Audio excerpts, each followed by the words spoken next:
देखो अपन फ्राउनहोफर विवर्तन की पूर्ण विवेचना अपन कर चुके थे। अब उस पर आधारित आंकिक प्रश्नों की चर्चा करें। इस डेरिवेशन में अपन ने थोड़ा सा एक पॉइंट एक्स्ट्रा पढ़ा था, वो इसलिए पढ़ा था ताकि उस पर आधारित जो क्वेश्चन अपनी बुक में दे रखे हैं वो क्वेश्चन अपन सोल्व कर सकें। देखो किस टाइप के क्वेश्चन हैं जरा देखें। जैसे एक क्वेश्चन अपनी बुक में ये दिया हुआ है जिसे कि अपन अब सोल्व करेंगे। क्वेश्चन ये दे रखा है, एक स्लिट द्वारा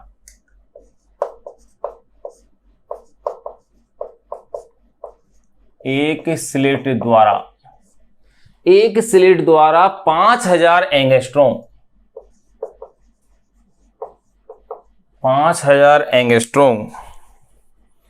तरंग दैर्ध्य का प्रकाश विवर्तित होता है। 5000 एंगस्ट्रॉम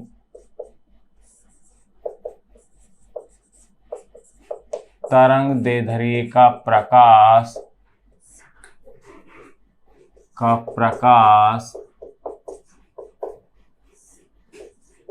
विवर्तित होता है। एक स्लिट द्वारा 5000 एंगस्ट्रॉम तरंगदैर्ध्य का प्रकाश क्या होता है? विवर्तित होता है। विवर्तन प्रतिरूप में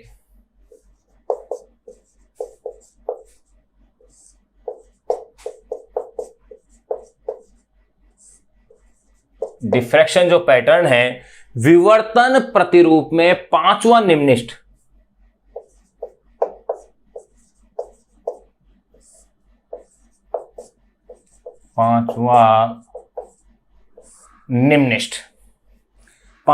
केंद्रीय उच्च से 5 mm दूरी पर बनता है। विवर्तन प्रतिरूप में पांचवां निम्निष्ठ केंद्रीय उच्च से 5 mm की दूरी पर बनता है। 5 mm की दूरी पर बनता है। यदि पर्दे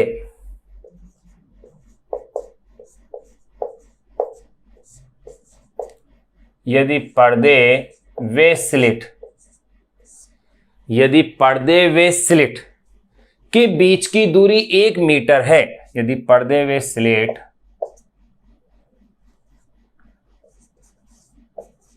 के बीच की दूरी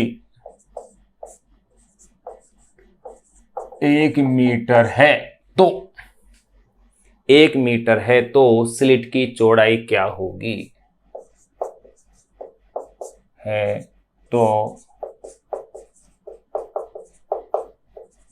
स्लिट की चौड़ाई क्या होगी? देखिए भाई, ये अपने पास क्वेश्चन में दिया हुआ है। अब क्वेश्चन को हल करने का वही तरीका कि उसके डाटा लिख लें आप पहले जो दे रखे, उसके बाद उसका फॉर्मूला लिखें। अगर फॉर्मूले डाटा से मैच नहीं हो रहे हो, एक्स्ट्रा डाटा दे रखे हो, तो आप देखें कि जो उस फॉर्मूले को अपन जो दिए गए डाटा है उसके अकॉर्डिंग कैसे अपन उसे मॉडिफाइड करें। यही चीज अपन इस सवाल में देखेंगे। दूसरा, जो अपन ने थोड़ा सा जो एक्स्ट्रा पॉइंट पढ़ा था वो उसी से ये क्वेश्चन सोल्व होगा, उसी के बेस पर ये क्वेश्चन क्या होगा? सोल्व होगा। तो देखिए किस तरह से। पहले आप इस क्वेश्चन के डाटा देखिए। एक स्लिट द्वारा 5000 एंगस्ट्रॉम तरंग दैर्ध्य का ये दिया हुआ है 5000 एंगस्ट्रॉम। तो देखिए भाई, एक एंगस्ट्रॉम में 10⁻⁻10 मीटर होता है। एक एंगस्ट्रॉम में कितना है? 10⁻⁻10 मीटर। तो ये हो गया है 5 × 10⁻⁻7 मीटर आ गया। विवर्तन प्रतिरूप में पांचवां निम्निष्ठ है भाई, n की वैल्यू क्या है? 5 है। केंद्रीय उच्च से 5 mm की दूरी पर बनता है, यानी x बराबर दिया हुआ है 5 mm। तो 5 यानी 5 × 10⁻³ मीटर, क्योंकि 1 mm का मतलब 10⁻³ मीटर होता है। ये अपन को दे रखा है। केंद्रीय उच्च से दूरी भी दे दी है x के रूप में। अपन ने ध्यान रखना, बुक के अंदर इसको y से शो किया हुआ है। जब एक एग्जाम्पल और सोल्व कर रखा है बुक के अंदर इसी टाइप का, उस एग्जाम्पल के अंदर इन्होंने y से किया है। y का मीन्स अपन ने दूरी को किससे लिया है? x से, और वो किससे ले रहे हैं? इसे y से ले रहे हैं। उस एग्जाम्पल को आप सोल्व करके जरूर देखिएगा। 5 mm की दूरी पर बनता है यदि पर्दे वे स्लिट के बीच की दूरी 1 मीटर है, यानी कि कैपिटल D ये 1 मीटर दी हुई है। तो स्लिट की चौड़ाई स्मॉल a आपको क्या करनी है? ज्ञात करनी है। तो देखिए अब अपने पास फॉर्मूला क्या था? फॉर्मूला ये था कि निम्निष्ठ के लिए ये था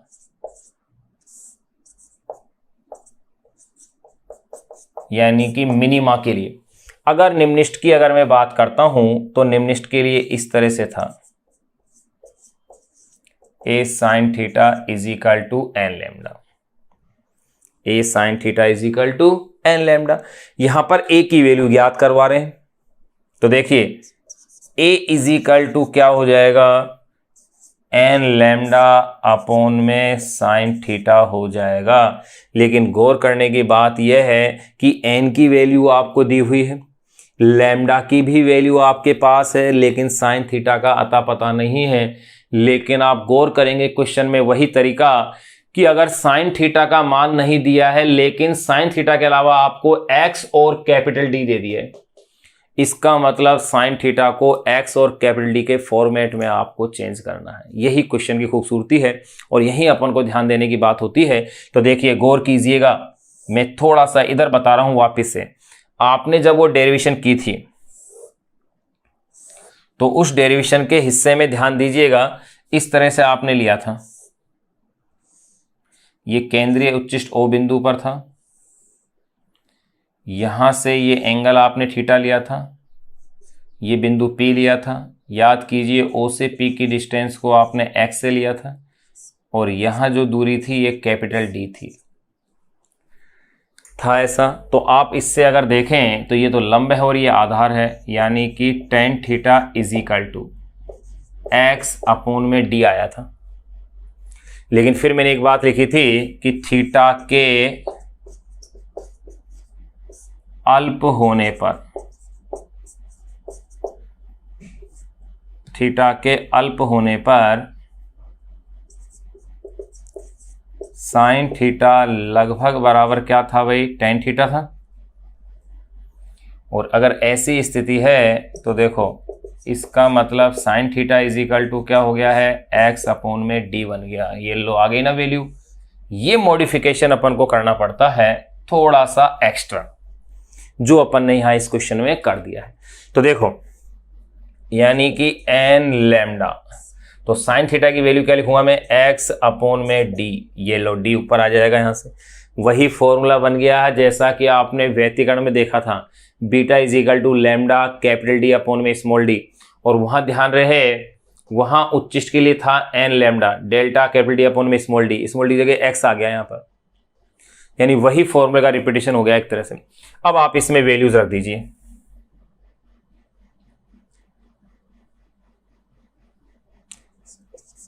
तो देखें वैल्यू रखेंगे तो n की वैल्यू 5 दी हुई है, लैम्डा है 5 इंटू 10⁻⁻⁷, कहाँ है, यहां है।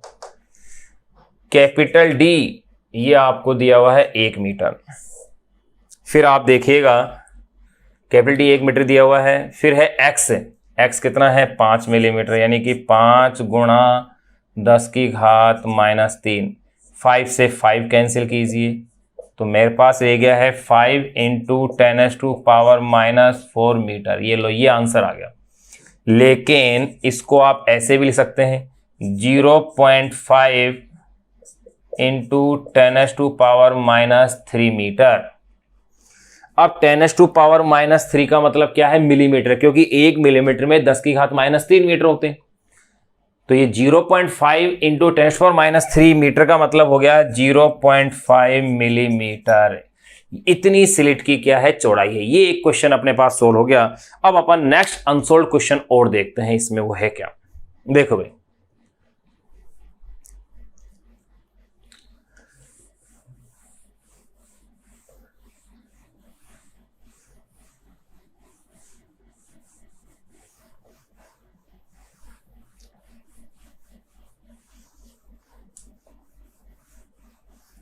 ये अपन ने अपनी ही बुक का क्वेश्चन जो था वो सोल्व किया है।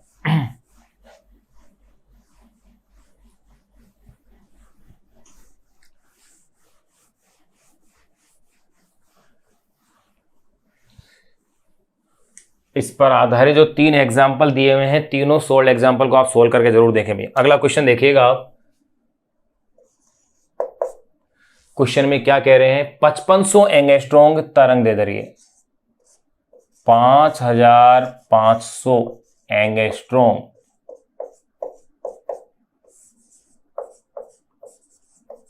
तरंग दैर्ध्य 5500 एंगस्ट्रॉम तरंग दैर्ध्य का प्रकाश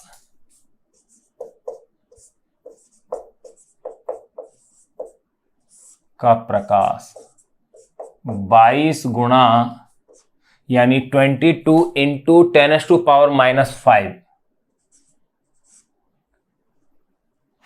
सेंटीमीटर। 5500 एंगस्ट्रॉम तरंग दैर्ध्य का प्रकाश 22 इंटू 10⁻⁵ सेंटीमीटर चौड़े रेखा छिद्र पर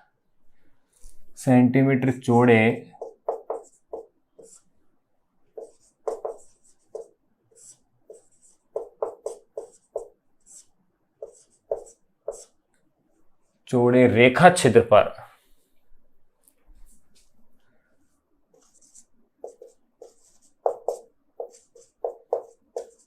अभिलंबवत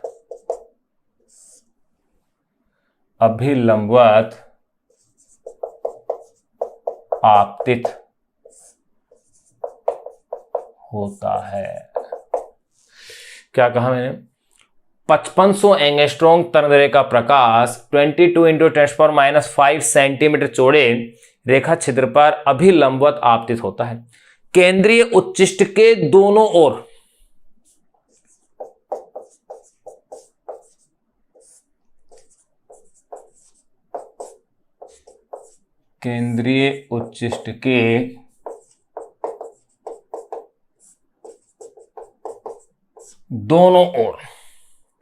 प्रथम दो निम्निष्टों की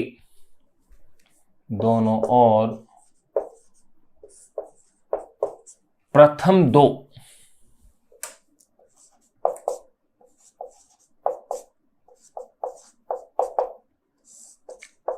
निम्निष्टों की कोणीय स्थितियां ज्ञात कीजिए।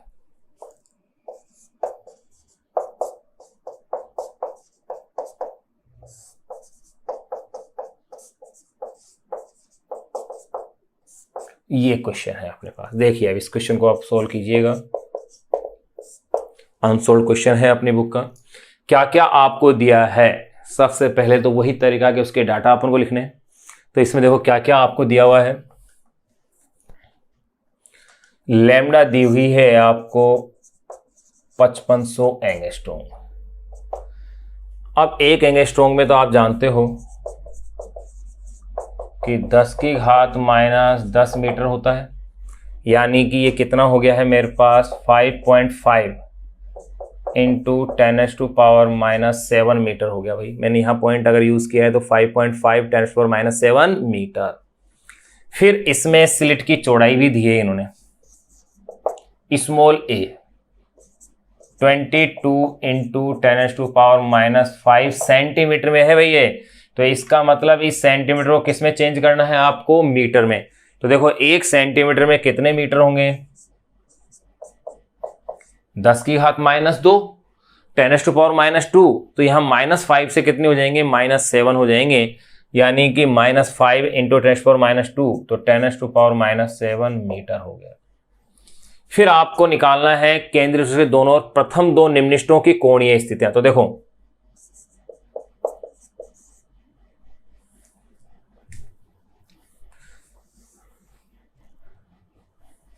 ये आपने फॉर्मूला निकाला हुआ है, निम्निष्टों की कोणीय स्थितियां।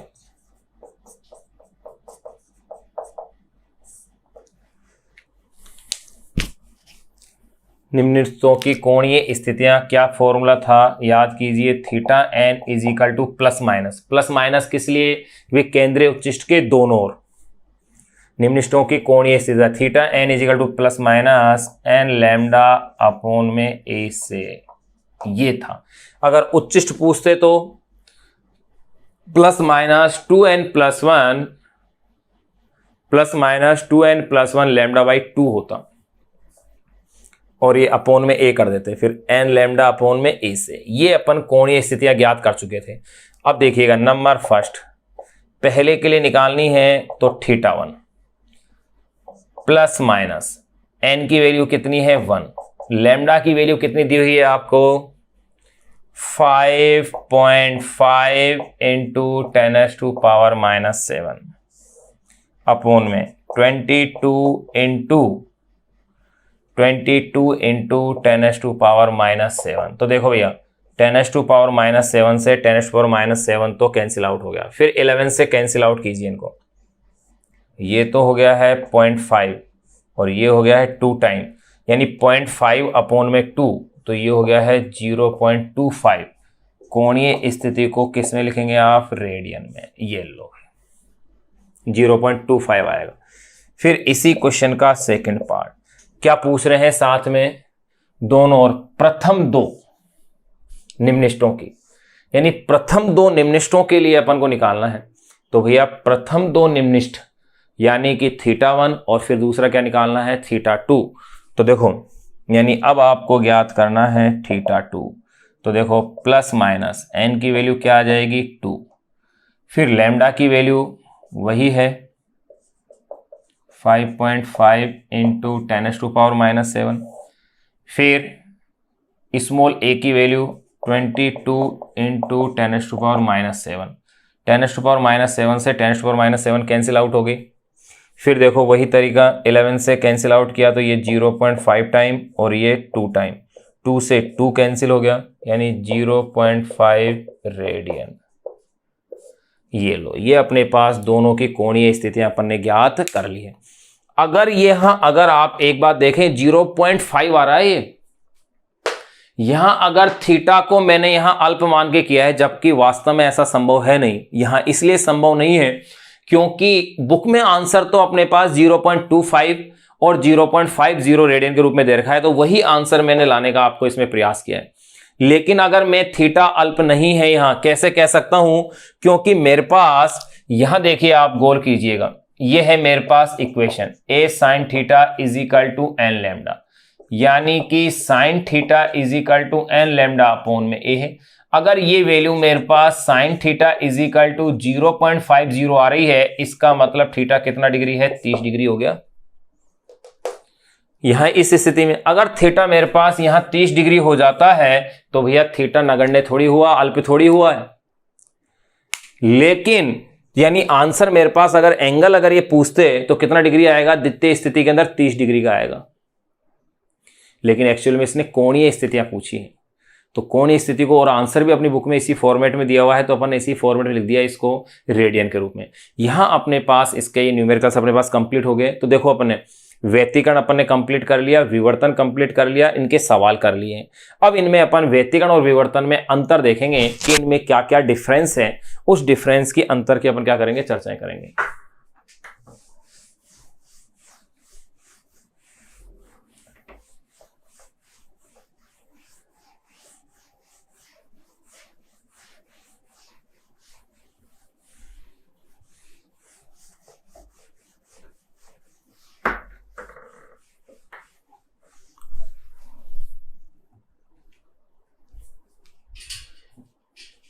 देखिए अपन व्यतिकरण कंप्लीट कर चुके थे, व्यतिकरण के क्वेश्चन अपन ने कर लिए, विवर्तन के क्वेश्चन अपन ने कर लिए। अब इन दोनों के अंदर अंतर जरूर देख लें, क्योंकि अंतर बड़ा इंपॉर्टेंट है, क्योंकि बहुत ही माइनर इनमें डिफरेंस आता है और एग्जाम में अक्सर पूछ लिया जाता है कई बार, कभी 1 नंबर का, कभी 2 नंबर का। जैसे भी 2020 के एग्जाम में भी 1 नंबर का क्वेश्चन पूछा था कि व्यतिकरण और विवर्तन में कोई 2 अंतर बताइए। उससे पहले भी कई बार बोर्ड के एग्जाम में क्वेश्चन पूछे जा चुके हैं। तो व्यतिकरण और विवर्तन में डिफरेंस और अपन कर लेते हैं। भाई अपन ने दोनों की टोटल अपने थ्योरी अपने कंप्लीट पढ़ ली है, व्यतिकरण क्या है, विवर्तन क्या है, थ्योरी कंप्लीट कर ली। उसके बाद फिर अपन अब इसकी अंतर को अपन देख लें। तो देखिए नेक्स्ट जो अपन टॉपिक जान रहे हैं वो है व्यतिकरण व विवर्तन। भाई दोनों ही प्रकाश की तरंग प्रकृति को दर्शाते हैं, व्यतिकरण और विवर्तन, और इसलिए अपन इन दोनों में अंतर भी देख रहे हैं। व्यतिकरण व विवर्तन में अंतर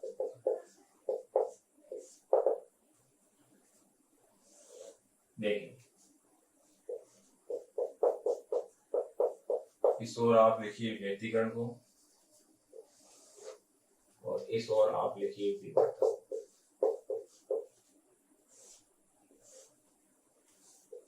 देखो इनमें अंतर क्या है, आप इसको जो आपने पढ़ा है उसी को आप आधार बना के देखिए, आप इनमें क्या अंतर पाएंगे। आपने देखा होगा कि व्यतिकरण के अंदर दो कला संबंध प्रकाश स्रोतों से तरंगों के मध्य अध्यारोपण हो रहा था, जबकि विवर्तन में एक ही प्रकाश स्रोत था, उससे ही जो तरंगिकाएं बन रही थी उनमें अध्यारोपण हो रहा था। फिर आपने क्या देखा, व्यतिकरण में सभी फ्रिंजों की फ्रिंज चौड़ाई एक समान थी, सभी फ्रिंजों की फ्रिंज चौड़ाई एक समान थी, चाहे वो दीप्त हो अथवा अदीप्त हो। जबकि विवर्तन में आपने क्या देखा कि केंद्रीय फ्रिंज की फ्रिंज चौड़ाई सबसे अधिक थी, उसके बाद गौण उच्चिष्टों की जो तीव्रता थी उसके मान में भी फर्क आ रहा था। क्या फर्क आ रहा था कि धीरे धीरे ये तीव्रता के मान में बहुत तेजी से क्या आया, कमी आई। तो ये डिफरेंस कुछ अपन अंतर जो इनके अंदर आ रहे हैं उनको अपन अब इसमें नोट कर लेते हैं। तो देखिए पहला अंतर जो आ रहा है व्यतिकरण में, फर्स्ट पॉइंट क्या लिखेंगे, देखो इसका कारण क्या है, उसमें देखो व्यतिकरण का कारण, ये किस कारण से होता है। व्यतिकरण का कारण दो अलग कला संबंध स्रोतों, व्यतिकरण का कारण दो अलग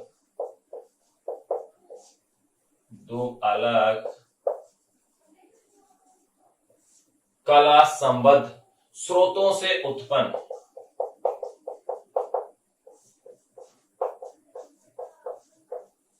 दो अलग कला संबद्ध स्रोतों से उत्पन्न दो तरंगाग्रों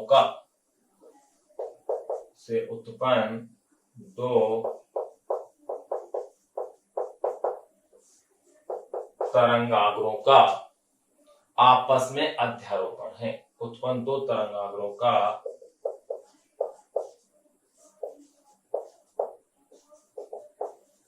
आपस में अध्यारोपण है। ये तो है व्यतिकरण का कारण। विवर्तन का देखो, विवर्तन का कारण क्या है, एक ही तरंगाग्र के दो अलग अलग बिंदुओं से उत्पन्न द्वितीयक तरंगिकाओं के अध्यारोपण। विवर्तन का कारण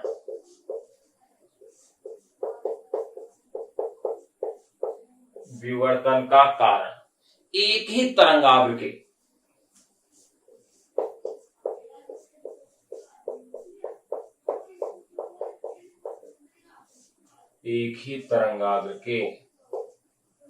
विवर्तन का कारण एक ही तरंगाग्र के दो अलग अलग बिंदुओं से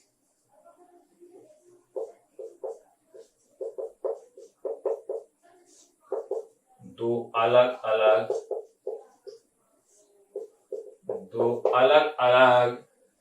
बिंदुओं से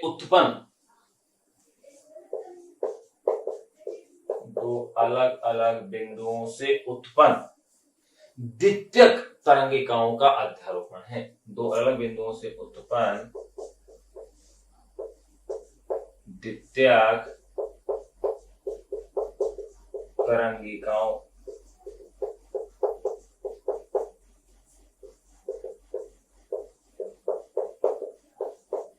यानी सेकेंडरी वेवलेट्स का अध्यारोपण है। ये तो अपन ने पहला अंतर देख लिया। दूसरा अंतर आप क्या देखेंगे कि इसमें सभी फ्रिंजों की चौड़ाई क्या होती है, समान होती है। व्यतिकरण में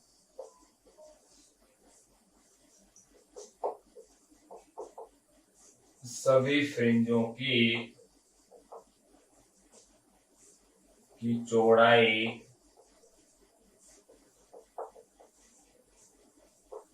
समान होती है। इसमें देखें नंबर 2 पे फ्रिंजों की चौड़ाई इसमें कैसी होती है, असमान होती है।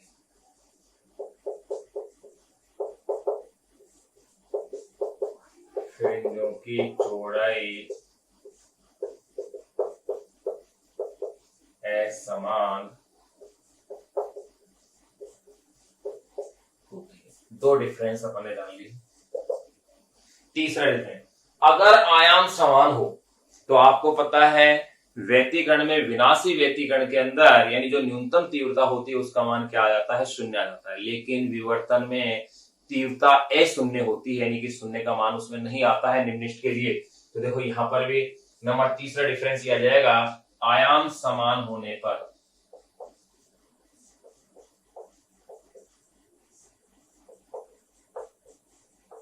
आयाम समान होने पर अदीप्त फ्रिंजों की तीव्रता शून्य होती है। समान होने पर अदीप्त फ्रिंजों की तीव्रता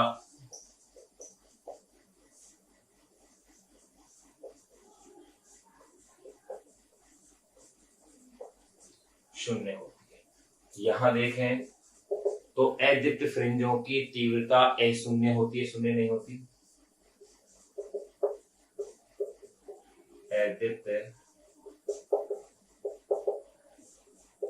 फ्रिंजों की तीव्रता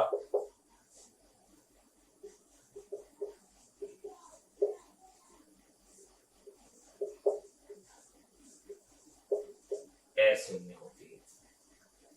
नंबर 4 डिफरेंस, सभी दीप्त फ्रिंजों की तीव्रता क्या होती है? समान, लेकिन यहां पर तो केंद्रीय फ्रिंज की सबसे ज्यादा होती है और उसके बाद जो दीप्त फ्रिंजों की तीव्रता क्या होती है? घटती चली जाती है। सभी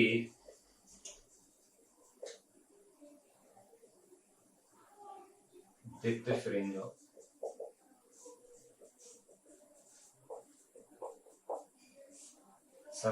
फ्रिंजों की तीव्रता समान होती है।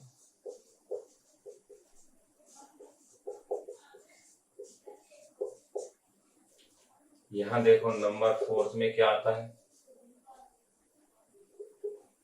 यह नंबर 4 में क्या है? उत्तरोत्तर दीप्त फ्रिंजों की तीव्रता क्या है? घटती जाती है। जैसे आगे बढ़ते जाएंगे,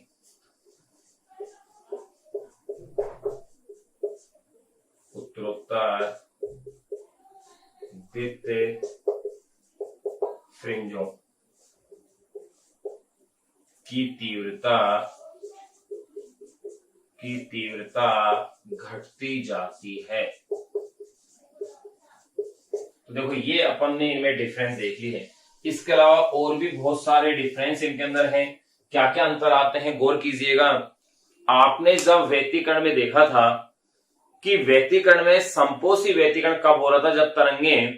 जब तरंगों के मध्य पथांतर लैम्डा का पूर्ण गुणज था, और विनाशी व्यतिकरण के जब λ/2 का विषम गुणज था। जबकि विवर्तन में इसका उल्टा है, यानी सेम एक ही बिंदु की बात करें तो विवर्तन में इसका उल्टा क्या था कि निम्निष्ट प्राप्त होने के लिए पथांतर लैम्डा का पूर्ण गुणज होना चाहिए, जबकि उच्चिष्ट प्राप्त होने के लिए λ/2 का विषम गुणज होना चाहिए। यानी सेम स्थिति होते हुए भी ये इसका क्या था, यानी विपरीत स्थिति अपने पास आ रही है। अगर सेम कंडीशन अपन ले रहे हैं तो इसको अपन नोट लगा के लिख सकते हैं, अंतर के रूप में लिख सकते हैं। एक डिफरेंस और अपन और देख सकते हैं, ये तो अपन लिख दिया। अब ये जो डिफरेंस में लिख रहा हूं नोट लगा के, इस डिफरेंस को तो अपन चाहे तो और बढ़ा सकते हैं कि इसमें निम्निष्ट के लिए ये है, इसके लिए ये है, इसके लिए उच्चिष्ट में ये है, इसके लिए ये, लेकिन ऐसा ना करके अपन एक ही लाइन में उसे लिख देंगे। फिर इसके बाद अगर मैं देखूं साबुन का बुलबुला जो सूर्य के प्रकाश में रंगीन दिखाई देता है, जो उसमें 7 रंग दिखाई देते हैं, उस घटना का कारण होता है प्रकाश का व्यतिकरण। यानी प्रकाश के व्यतिकरण के कारण साबुन के बुलबुले में सूर्य के प्रकाश में साबुन का बुलबुला रंगीन दिखाई देता है। जबकि जो सीडी होती है, कॉम्पैक्ट डिस्क अपन जिसे बोलते हैं, सीडी में रंगों का जो 7 रंगों का जो दिखाई देना होता है वो प्रकाश के विवर्तन पर आधारित है। तो दोनों घटनाएं अलग हो गई भी। सीडी में 7 रंगों का दिखाई देना तो किस पर आधारित है? प्रकाश के विवर्तन पर। जबकि साबुन के बुलबुले में सूर्य के प्रकाश में 7 रंगों का दिखाई देना ये व्यतिकरण की घटना पर आधारित है। ये भी अपने डिफरेंस देख लिया। आपने कई बार देखा होगा कि बारिश के दिनों के अंदर जब ट्रक या बस वगैरह खड़ी होती है, उनसे जब तेल रिस करके पानी जो भरा होता है उसके ऊपर जब आ जाता है तो उस पर जब तेल की जो एक लेयर बन जाती है, उसमें सूर्य के प्रकाश के कारण रंगीन जो परत से अपन को दिखाई देती है, उस रंगीन भाग का दिखाई देना भी प्रकाश के व्यतिकरण पर आधारित है। मोर जैसे पक्षियों का रंगीन दिखाई देना ये भी प्रकाश के व्यतिकरण पर आधारित है। तो ध्यान रहे, अगर आपसे ये क्वेश्चन पूछा जाए कि प्रकाश के व्यतिकरण की दैनिक जीवन में घटनाएं बताई हैं, तो मैंने 3 एग्जाम्पल आपको बता दी है कि सूर्य के प्रकाश में साबुन के बुलबुले का रंगीन दिखाई देना, पानी पे फैले हुए तेल की परत में रंगों का दिखाई देना, और मयूर जैसे पक्षियों का रंगीन दिखाई देना प्रकाश के व्यतिकरण पर आधारित है। और अगर पूछा जाए प्रकाश के व्यतिकरण का प्रायोगिक उदाहरण दीजिए, तो यंग का द्विस्लिट प्रयोग जो अपने कोर्स में, फ्रेनेल द्विप्रिज्म, ये सब प्रकाश के व्यतिकरण पर आधारित है। लोएड दर्पण, लेकिन ये अपने लोएड दर्पण अपने कोर्स का पार्ट है नहीं, अपन तो केवल कौन सा ध्यान करते हैं? यंग का द्विस्लेट प्रयोग। तो प्रकाश के व्यतिकरण का प्रायोगिक एग्जाम्पल भी आपके पास है और दैनिक जीवन का एग्जाम्पल मैंने बता दिया। और विवर्तन का एग्जाम्पल क्या दिया मैंने दैनिक जीवन का, आपको बताया अभी भी कि जो कॉम्पैक्ट डिस्क होती है उसमें रंगों का दिखाई देना, ये किस पर आधारित है, प्रकाश के विवर्तन पर। ये भी एक डिफरेंस है जो मैंने आपको ओरली वैसे बता दिया है, आप लिखना चाहे तो इसे लिख सकते हैं। मैं अब दूसरा जो डिफरेंस है उसको अपन नोट लगा के उसको लिखते हैं, देखिएगा।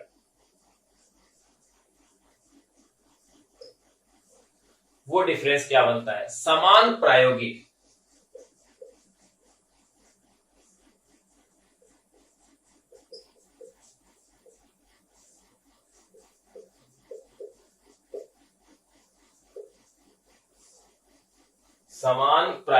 समायोजन में जिन बिंदुओं का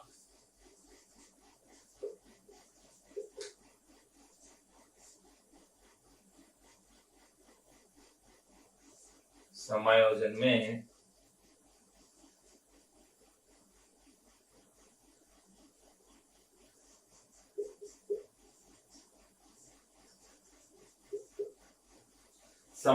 में जिन बिंदुओं पर व्यतिकरण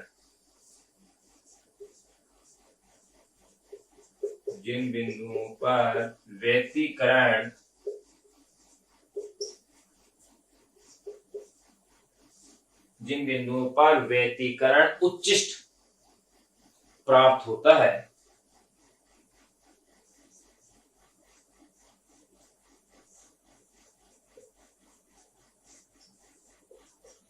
व्यतिकरण उच्चिष्ट प्राप्त होता है, उन बिंदुओं पर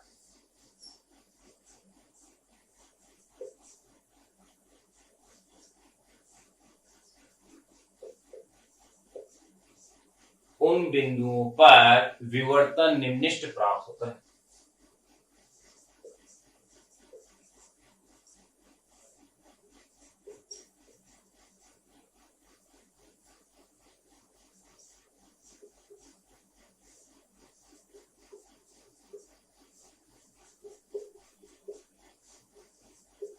विवर्तन निम्निष्ट क्या होता है, प्राप्त होता है।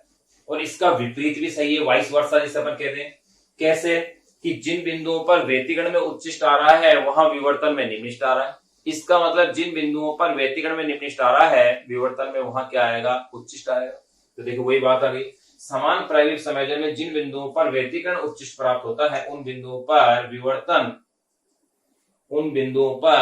विवर्तन निम्निष्ट प्राप्त होता है। और इसका विपरीत भी सही है, यूं कह सकते हैं, इसका विपरीत भी सही है।